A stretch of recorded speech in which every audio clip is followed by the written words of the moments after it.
Hey guys, this is Ryan Vail from Larcenia Roe. You are listening to the Brutally Delicious podcast. One, two, three, four. The Brutally Delicious Podcast. The Brutally Delicious Podcast. The Brutally Delicious Podcast. The Brutally Delicious Podcast. So it's a pleasure to meet you, man. Glad How to. are you? I'm doing good, doing good. I went to a concert last night, and I'm 28 years old, but I swear every time I go to a concert and come back the next day, I feel at least 5 years older. Yes. So, first of all, who'd you go see?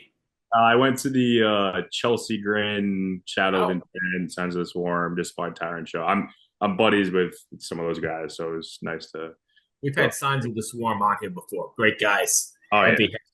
yes, very very And, heavy.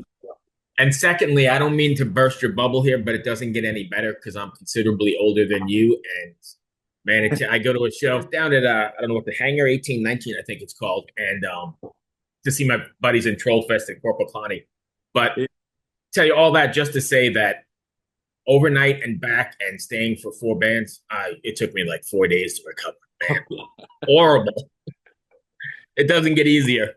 Yeah, I spent a lot of time at that venue though. That's like a home venue for us. So And have you eaten at that pub across the street?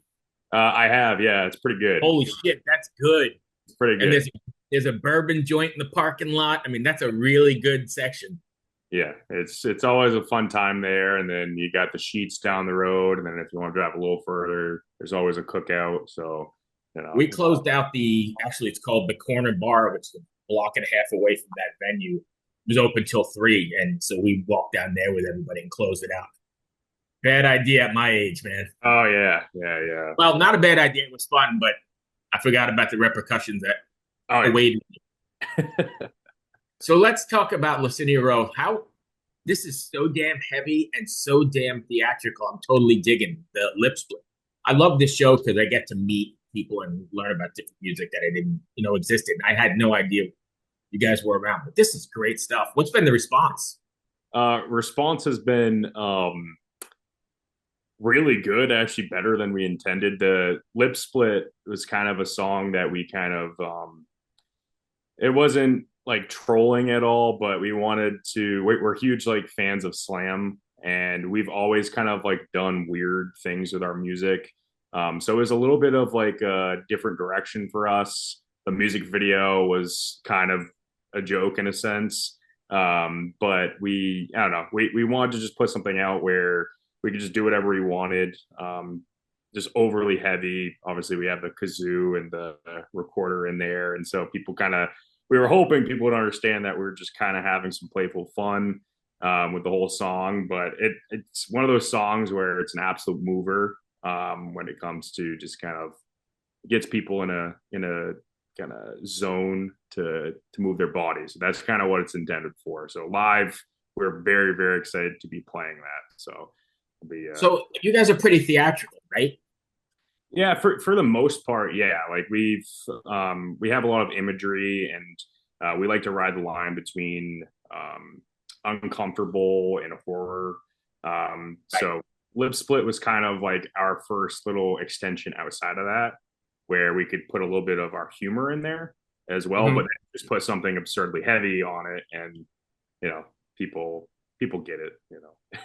No, I definitely think people get it. And I think, heavy stuff. Do you think about like the stage when you're writing these songs? Are you thinking about like this is going to be a great jump part, mosh part, whatever kind of part?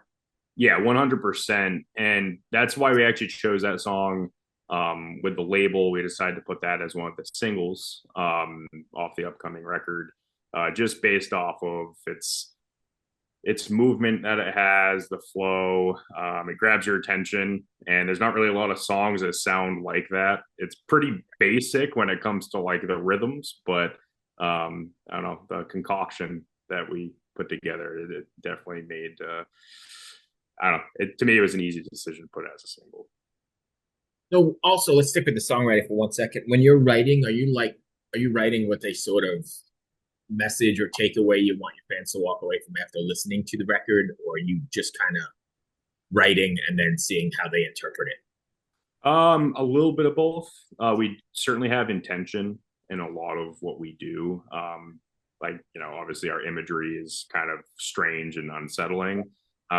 So, our debut EP called Dereliction, the whole kind of vibe of that album was getting people to smile. And, that makes Which is very, very, very needed these days.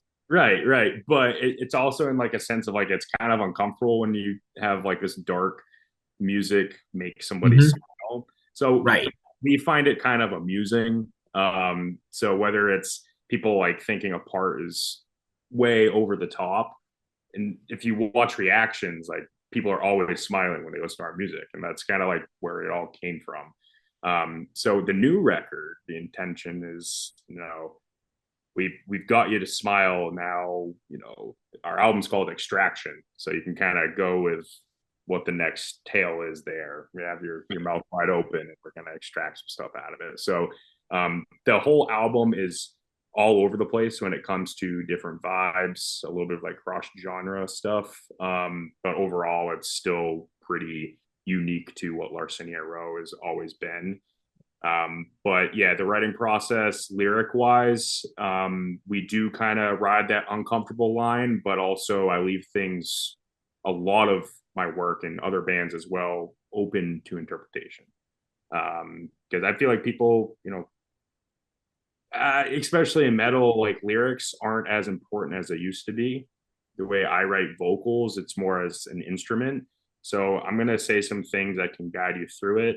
If you look into the lyrics, you might be surprised, like, oh, he is saying some lyrical things. Do you ever do you ever feel like you've put too much of yourself into a lyric?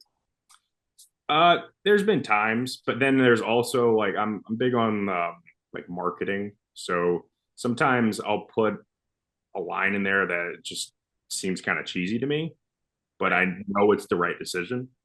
That's the battle of writing music, right? You want to do it for yourself, and I end up liking it, especially if it's like a good, call out or something.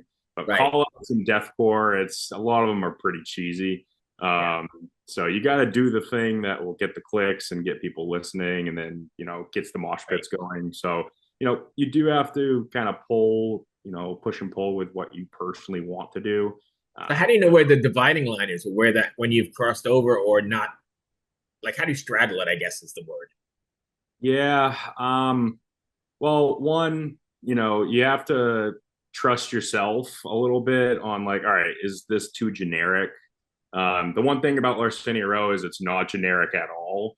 If anything, people would probably like it if we kind of pulled in and kind of tuned ourselves to be a little bit more like their other favorite deathcore bands. But then also it's like, all right, I can't, one of our songs, one of the lines in it is sniff, sniff, sniff. It's like it's a very weird line to just put in there and like feel like, oh yeah, if I have a family member check out my band and they hear me Right. sniff, sniff, sniff in it, Right. it doesn't feel that moving.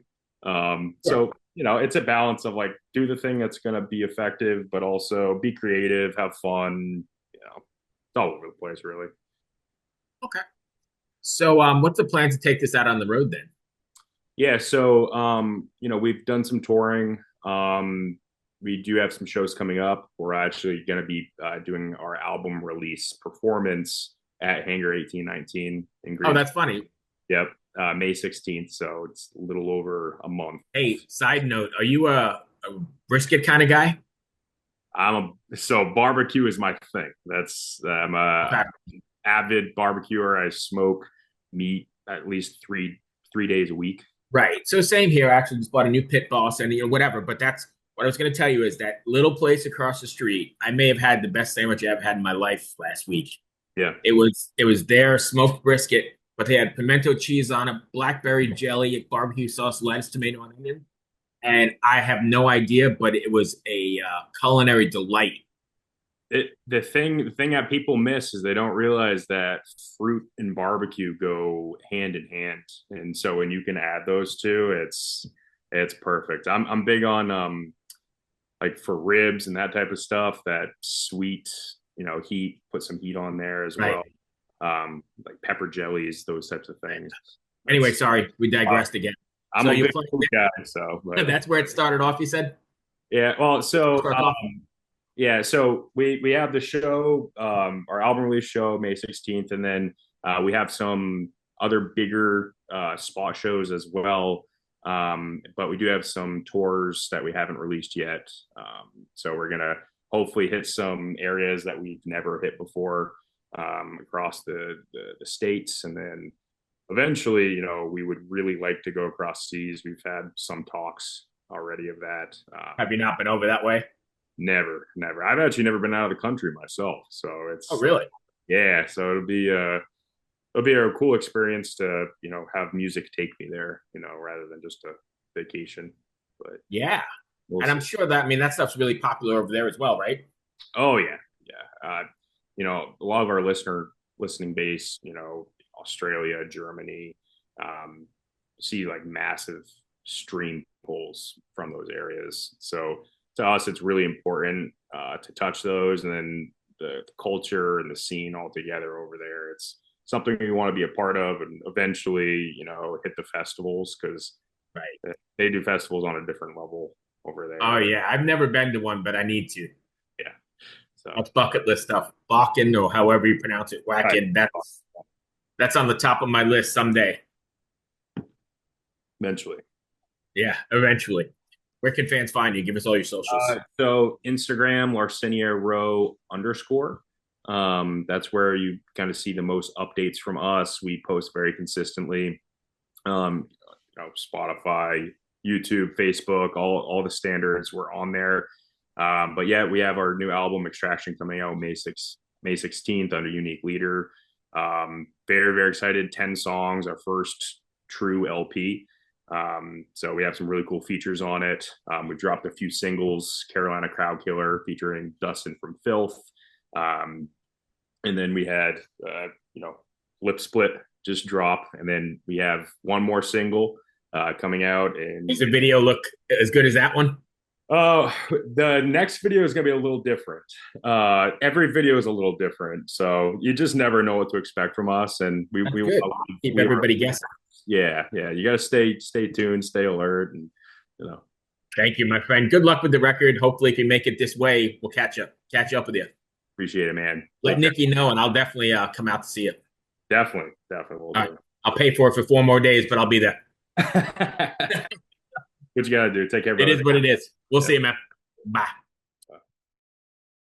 Hey everyone, this is Bjorn from Soulwork, and this is Brutally Delicious.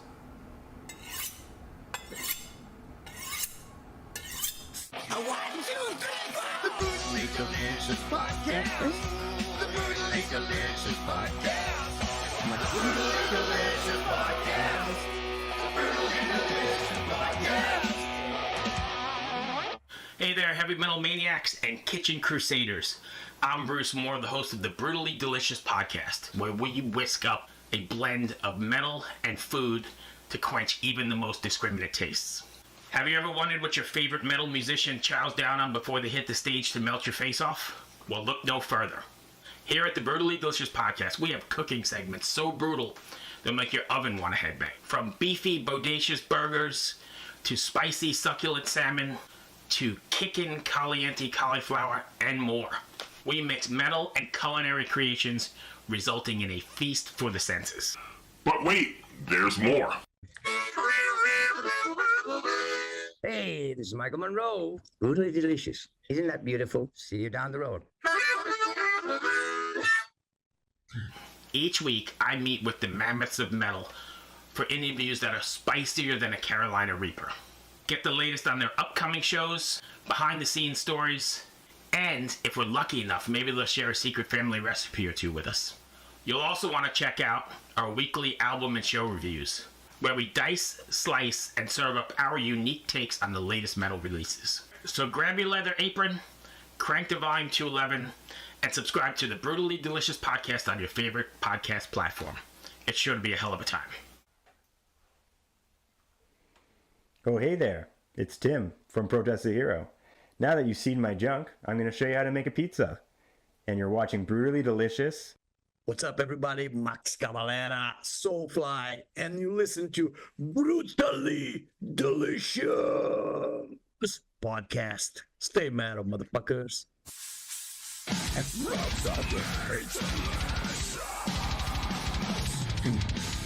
South